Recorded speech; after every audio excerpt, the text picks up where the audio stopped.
a husband, a father, a pastor, a man who stood before his congregation, speaking of faith, trust, and redemption.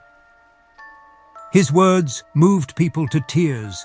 His presence brought comfort to those who sought guidance.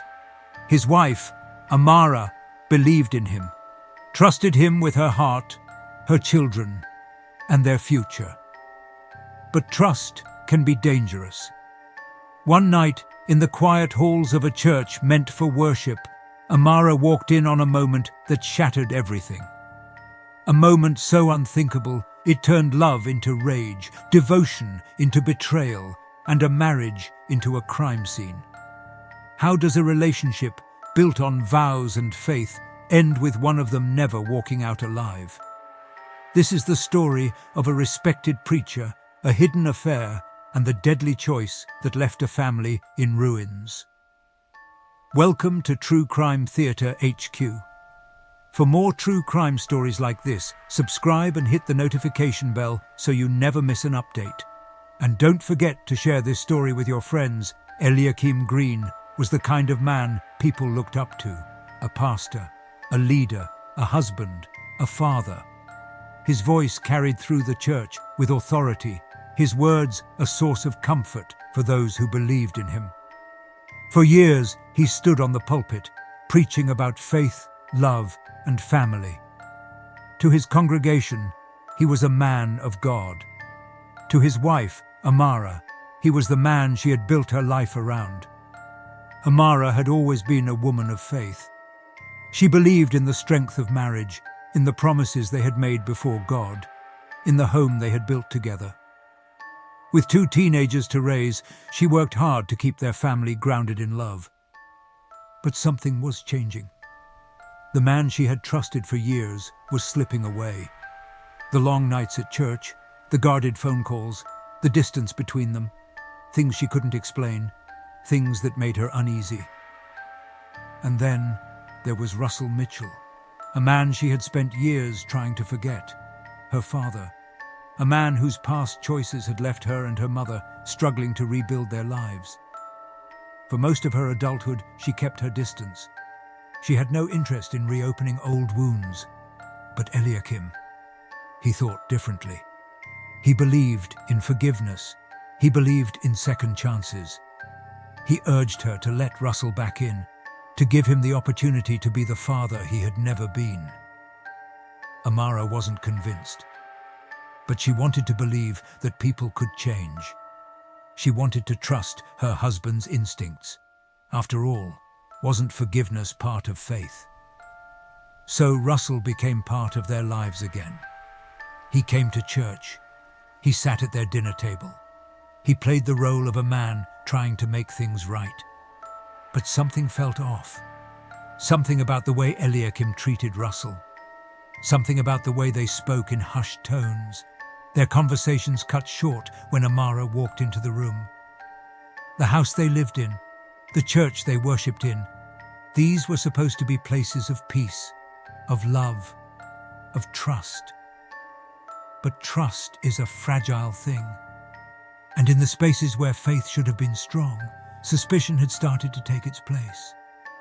Amara didn't know it yet, but the life she thought she was rebuilding was never real to begin with. She had let a man back into her home, into her family, never realizing that he had never truly left. At first, it was the little things, a shift in tone, a glance that lingered too long, conversations that ended the moment she walked into the room. Amara wasn't the kind of woman to jump to conclusions, but she wasn't blind either. Eliakim had always been an open book. He spoke about his day, his thoughts, his worries. He shared everything with her, until he didn't. The man who once held her close at night now lay beside her in silence, his back turned. He started coming home later, his reasons vague. Church meetings, counseling sessions, urgent matters with new members. Always something, always just enough to sound reasonable.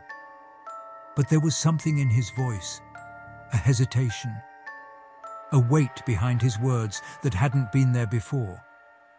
Then there was Russell. His presence in their lives was supposed to be about healing, about fixing old wounds. That was what Eliakim had told her. That was why he had pushed so hard for her to forgive the man who had once walked away from her. But why was he the one spending more time with Russell?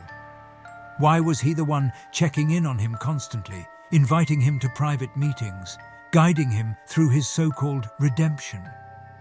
It wasn't just kindness. It was something more, a connection deeper than what made sense. And when Amara looked at them, really looked, she felt something she couldn't explain. An unease that sat in the pit of her stomach. A tension in the air when they were in the same room. The way Eliakim seemed to watch Russell, not like a mentor, but like something else. Something Amara didn't want to name. She told herself she was imagining things, that her husband was just being the man he had always been, selfless, devoted, willing to help even those who had hurt him. That's what she had loved about him. But love doesn't erase suspicion, and suspicion doesn't go away when the signs keep piling up. One night, she overheard a conversation. She wasn't trying to listen, but the way Eliakim's voice dropped into a whisper, the urgency in his tone, it stopped her in her tracks. "Do you think she knows?" Russell asked. There was a pause, and then Eliakim's voice, low and firm. "I don't think so, but we need to be more careful." Amara stood frozen, her heart pounding. Careful about what? She wanted to believe there was a reasonable answer, that she wasn't about to uncover something she could never take back. But in her gut, she already knew. Doubt had crept into Amara's mind, settling in like an unwelcome guest. She told herself she was overthinking, that Eliakim was a busy man, that Russell's return was nothing more than an act of forgiveness. But deep down, she knew better. And then came the night she heard them. She hadn't meant to listen. She was just walking past the study when their voices, low and urgent, stopped her in her tracks. "Do you think she knows?" Russell's voice, shaken, nervous. "I don't think so, but we need to be more careful." Eliakim's reply was calm, controlled, too controlled. Amara felt her stomach drop. She pressed herself against the wall, her pulse racing. What were they hiding? What could possibly need this level of secrecy? That night, she lay awake, staring at the ceiling, replaying the conversation in her mind. Her husband had secrets, and she needed to find out what they were. Days later, she found the phone. It wasn't the one Eliakim carried with him, the one she was used to seeing. This one was tucked away in his nightstand, hidden beneath a stack of papers. The moment she held it in her hands, her fingers trembled. She shouldn't look. She knew that, but she had to. She typed in his passcode, her birthday. It unlocked, and what she saw made her breath hitch in her throat. Messages. Hundreds of them. "I miss you so much. Last night was everything I needed. I can't wait to see you again. Sometimes I wish Amara would just be out of our way so I could have you all to myself." Her hands shook as she scrolled further. There were photos, too close, too intimate. Her husband, her father, inside the church. The messages left no room for doubt. No explanation could make this right. Amara felt her chest tighten. Her world was crumbling in front of her, the very foundation of her marriage reduced to nothing but a lie. This wasn't just an affair. This was a betrayal so deep, so twisted, that she could hardly breathe. The man she trusted, the man who vowed to love her, the man who preached about faith and honesty, and her own father. She dropped the phone onto the bed, gripping the sheets as the weight of it all crashed down on her. She wanted to scream, to cry, to pretend she hadn't just seen the truth. But there was no going back now. Everything was ruined, and she had no idea what to do next. The night had a chill to it, but Amara barely felt it as she stood outside, her heart pounding in her chest. She knew Eliakim's excuse. Church business, he'd said. Late meetings, late hours. She'd heard it all before. But tonight felt different. Tonight, something told her that the truth was waiting for her in the shadows. Her mind raced, and before she could stop herself, she found herself slipping into the car, following the path her husband had taken. Her thoughts were a blur, and yet the image of those messages, those photos, haunted every step she took. She gripped the steering wheel tighter, the screech of the tires cutting through the silence of the night. The church was dark. The lights flickered, casting long shadows that danced across the parking lot. Amara parked at a distance, her breath shallow as she stepped out. Her feet seemed to move on their own, drawn to the place that was supposed to be the foundation of their lives, the place they'd built their family, their faith, their love. She crept toward the back entrance. The door was slightly ajar. Her hands shook as she pushed it open, each step feeling heavier than the last. And then she heard it. The unmistakable sound of heavy breathing, muffled voices. Amara froze. Her stomach turned. It was coming from the sanctuary. Her feet carried her forward, one slow step at a time. The closer she got, the more her pulse quickened, and the more she realized that everything she thought she knew was about to shatter. She peered around the corner, her breath caught in her throat, as the scene before her became impossible to ignore. There they were, her husband, her pastor, the man she had trusted, and her father, her own father. Her eyes burned as they locked onto the sight of them. Eliakim, pants down, his hands on Russell, who seemed oblivious to the world outside the walls of the church.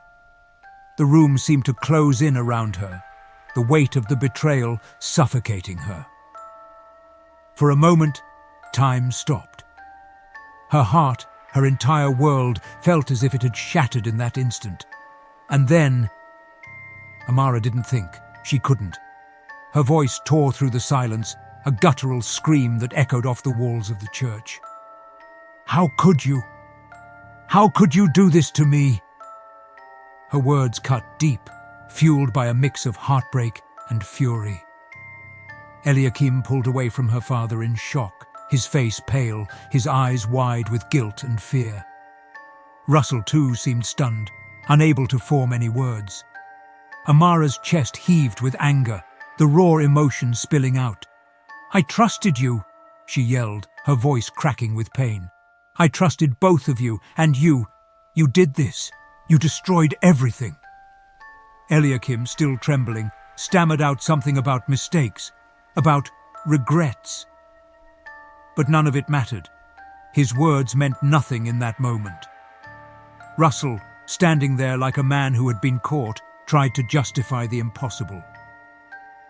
"It's not what you think," he muttered, his voice weak, as if he could somehow undo the reality of what she had just witnessed. But Amara didn't want to hear it. Not anymore.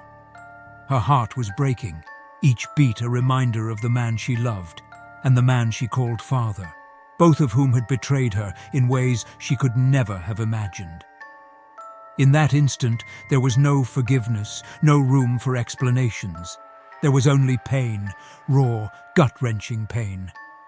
And for the first time, Amara realized that everything she had known, everything she had believed, was nothing more than a lie. Her marriage, her family, her faith. It was all gone. The air in the house was thick with tension. The quiet whispers of broken promises, the unspoken weight of betrayal, hung over everything. Amara's decision was made. She had to leave. No more lies, no more pretending. Her world had been shattered, and there was no rebuilding it. She moved swiftly, packing her things with a cold, detached precision. Each item she put into her bag felt like one more piece of her old life being erased. The woman who had once believed in her marriage, in her faith, was gone. But Eliakim wouldn't let go that easily. His footsteps echoed behind her, his voice trembling with desperation. "Amara, please, think of the kids, the church. Think of everything we've built." His words were a plea, but they were also a manipulation. He didn't care about the family, the children, or the church. He cared about saving himself. "You can't just walk away from all of this. We can fix this. We can start over," he begged. Amara's hands shook as she zipped up her suitcase, the weight of the words, of the past, heavy on her heart. "No, Eliakim. It's too late. There's no fixing this." She turned to face him. Her voice was steady, though it cracked with the pain of what she had endured. "I can't pretend anymore. I can't stay with you. Not after what you've done. Not after what both of you have done." Eliakim's face twisted with anger, with frustration. "You're being dramatic. You don't understand. We can fix this. We can fix us," he said, his voice rising with each word. But Amara didn't flinch. She wasn't listening anymore. "I'm done," she said, her eyes hard, cold. The woman she once was long gone. "You've lost me. You've lost everything." Her words struck like a blow, but Eliakim couldn't accept it. He couldn't lose control. As the room filled with a suffocating silence, Eliakim's eyes darkened. The desperation in his voice turned into something more dangerous, something darker. His words were no longer a plea, but an accusation, a demand. "You can't leave me like this. Not now, not after everything. I won't let you ruin everything." Amara turned toward the door, her hand on the handle. But as she stepped toward it, Eliakim snapped. The room, which had been quiet just moments before, was filled with the sound of shuffling feet. His breathing was heavy, jagged. He moved quickly, too quickly. Before Amara could react, Eliakim was right behind her. He grabbed the nearest object, an old heavy paperweight that had been sitting on the table for years. The next moments happened in a blur. The weight of the object, the force of Eliakim's hands, everything was too fast, too violent. The blow landed with a sickening thud. Amara gasped, her body going limp as the world around her spun. Her vision blurred, her mind screamed, but everything went dark. Eliakim stood there, his breath heavy in the silence. His hand still gripped the paperweight, his knuckles white. But there was no remorse in his eyes. Amara was gone, and with her, the last shred of Eliakim's humanity seemed to vanish. For a long moment, the room was eerily still. Time seemed to stand still, like the world itself had paused to understand the gravity of what had just unfolded. Eliakim stood over Amara's lifeless body, his eyes wide in disbelief. His heart hammered in his chest, but there was no shock, no gasp of horror. No, Eliakim had crossed a line, one that he could never come back from, and his mind was already working, calculating. It was as if the weight of what he had done hadn't fully sunk in. Or maybe, deep down, he was already making excuses, already justifying it all in his mind. The woman he loved had pushed him to this point, hadn't she? She was leaving him. She was ruining everything. She was a threat to his life, his reputation, his future. In his twisted, distorted mind, the act was somehow justified, but there was no time for self-reflection, no time for guilt to settle in. "Russell," Eliakim muttered, his voice low and tense. Russell, who had been frozen in the doorway, still processing what had just happened, blinked and stepped forward, his expression a mix of shock and disbelief. He had seen plenty in his life, but nothing like this. Nothing that made him question everything he thought he knew about himself, about Eliakim. Did you really?" Russell stammered, his words trailing off, unable to fully grasp the horror of what was happening. Eliakim's cold gaze met his, eyes void of any remorse. "There's no going back, Russell. It's done. For a moment, they both stood there, staring at Amara's motionless form, her peaceful expression forever frozen in time. But there was no time to mourn, no time to reflect. They had to act. "We need to clean this up," Eliakim said, his voice flat, mechanical. Russell, who was still trying to process, nodded, though his hands were trembling. "What do we do? What's the plan?" Eliakim's face was hard, determined. "We cover it up. We make sure no one knows. This stays between us. No one can find out." Russell hesitated, his conscience screaming at him. But Eliakim's authority, his cold demeanor, had already taken hold. He had manipulated Russell for far too long for him to turn back now. Together they moved quickly, working in eerie silence, as if the gravity of what had just happened hadn't fully sunk in. They dragged Amara's body out of the room, each movement deliberate, practiced, no emotion, just a task to complete. Eliakim's mind was already spinning with a plan. They had to dispose of her, hide the evidence, make it look like something else. They had to protect their reputations, their lives. No one could know what had really happened. "We'll say she left, that she walked out," Eliakim suggested, his voice cold as ice. "People will believe it. No one will question it." Russell nodded slowly, but doubt crept into his mind. Could they really get away with this? Could they really cover up a murder like it was some small mistake? But before he could voice his concerns, Eliakim continued, "We'll set the scene. We'll make it look like she just disappeared. No one will suspect a thing." The next hours were a blur of frantic activity. The careful manipulation of details, the strategic placement of evidence to throw anyone off their trail. The twisted calm of Eliakim's actions was almost disturbing. But what was more disturbing was that Russell, for all his doubts, followed suit. He helped Eliakim drag Amara into the car, helped him dispose of her body, and helped him cover the tracks, erasing every trace of her existence from their lives. And just like that, Amara, once the center of their world, was gone, reduced to nothing more than a memory, a quiet secret between two men who were willing to sacrifice anything to protect themselves. There was no turning back now. The funeral was everything Eliakim needed it to be. A grand, sorrowful performance. The church was filled with the scent of lilies, the atmosphere heavy with the hum of mourners whispering in hushed tones. But beneath the surface of his composed face, Eliakim was playing the part of the grieving husband, and he did it well. His eyes glistened with fake tears as he clutched Amara's framed picture, his voice trembling as he spoke about her love, her faith, the family she'd built. "She was taken from us too soon," he said, his words sounding as hollow as they felt. "A tragic accident, a loss no one could have seen coming." The crowd nodded solemnly, hanging on every word.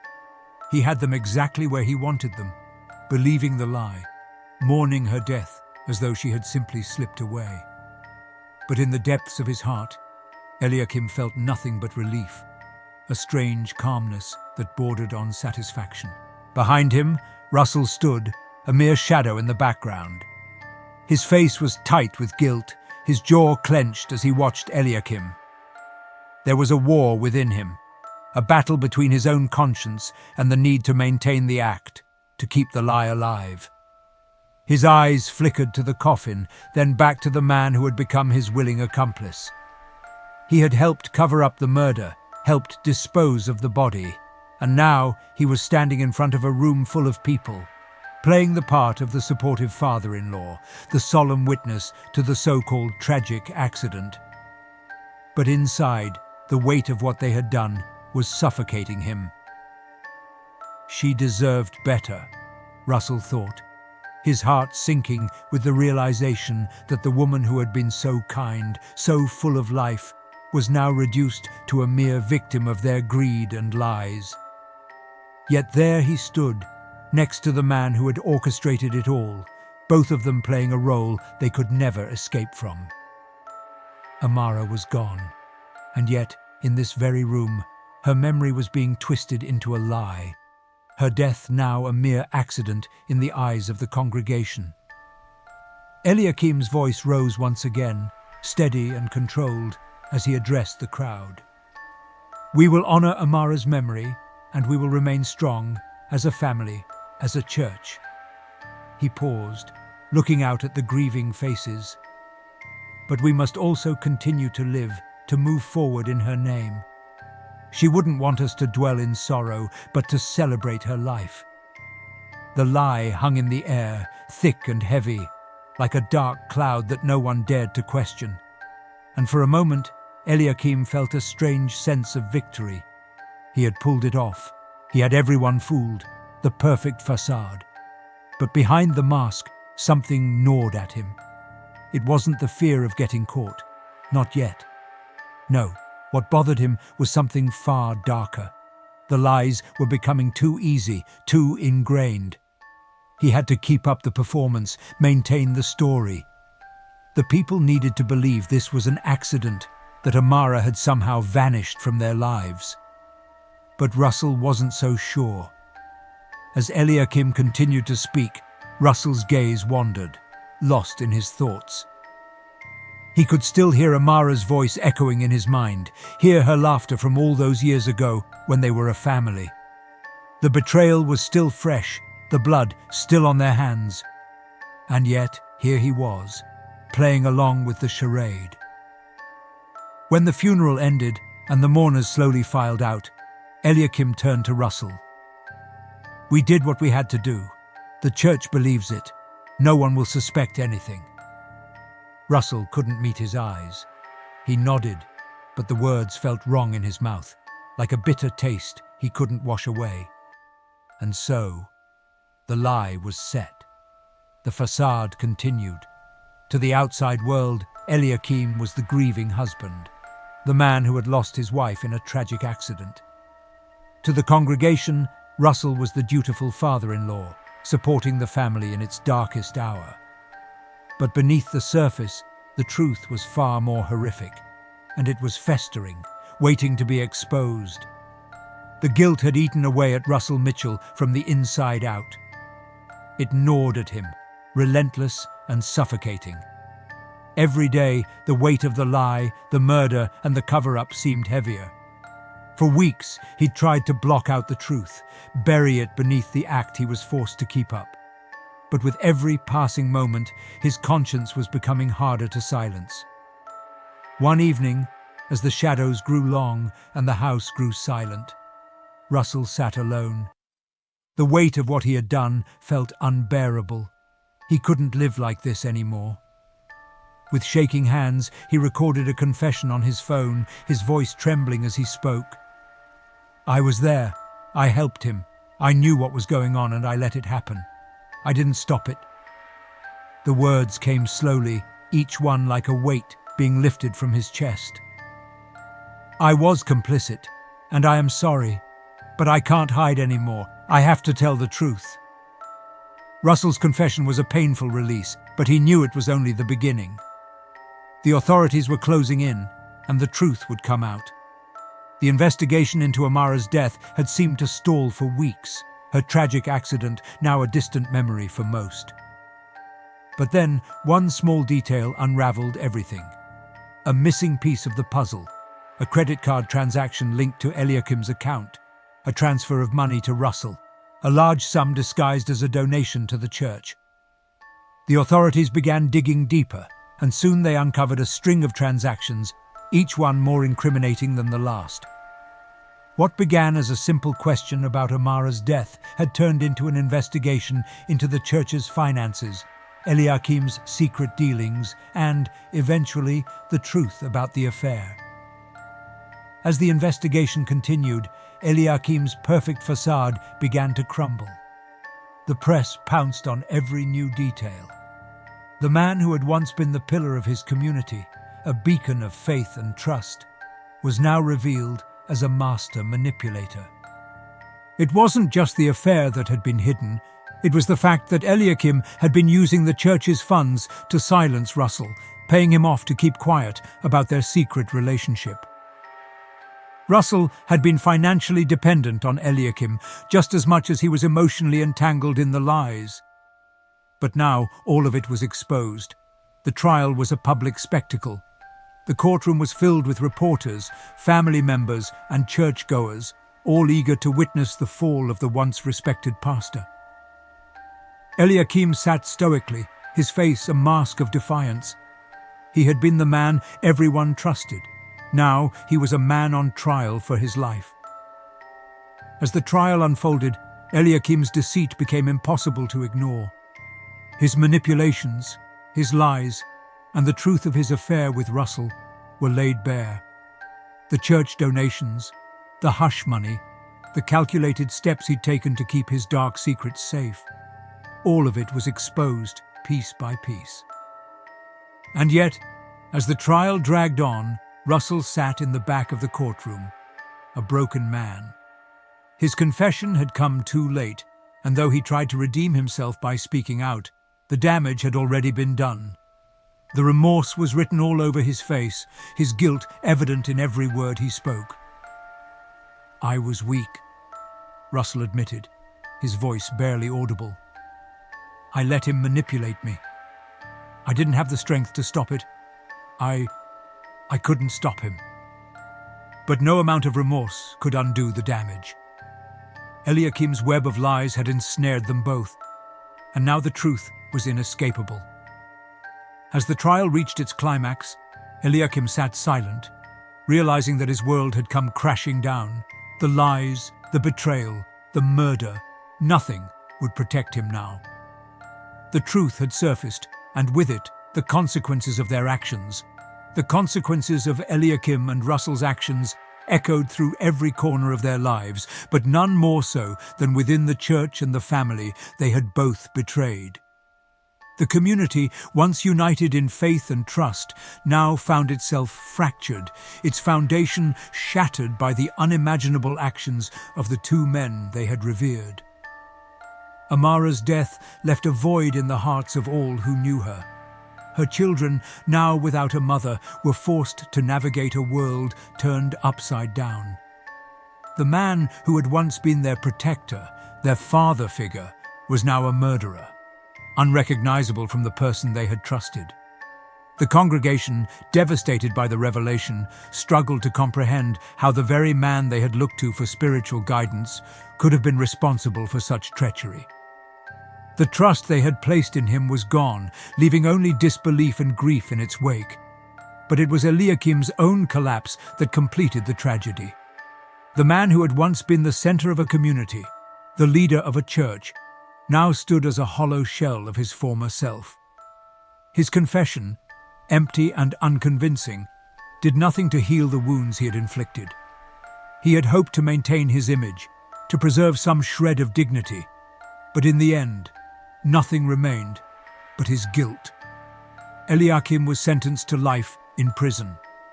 The gavel came down, and with it, his life as he had known it was over. His family, his wife, his children were left to pick up the pieces of their shattered existence, knowing that the man they once loved and admired was never the person they thought he was. As the trial ended and the punishment was handed down, Russell found himself on a different path, one he had never intended. His guilt had consumed him, and despite his own attempts at redemption, the damage was irreversible. In the courtroom, he pled for forgiveness, not for himself, but for the memory of his daughter, who had died because of his own inaction. "I never intended for any of this to happen," he said, his voice broken. "I failed her. But I'm here now, asking for justice. She deserves that at least." But no amount of remorse could undo the horror of Amara's death. No confession, no apology could fill the hole she left behind. The damage was done. Amara was gone, and nothing could bring her back. In the end, Russell's plea fell on deaf ears. Justice had been served, but the pain lingered. The world they had built, The lives they had destroyed could not be mended by legal proceedings or public statements. The lasting void left by Amara's death was a wound that would never heal. For Eliakim and Russell, there was no redemption. There was only the aftermath of their choices and the lives they had irrevocably altered. What happens when the people we trust most betray us in ways we could never imagine? When the bonds of family, faith, and love are broken by a secret too dark to see coming? Can any of this pain ever truly be undone? Could this tragedy have been prevented, or was the truth always destined to destroy them? We may never have the answers, but one thing is certain. The lives of those involved, Amara, Eliakim, Russell, and even the children left behind, are changed forever. And as we look at this devastating story, we must ask ourselves, how well do we really know the people we trust? And what happens when the worst of them is revealed? Let us know your thoughts below, and don't forget to subscribe for more shocking true crime stories.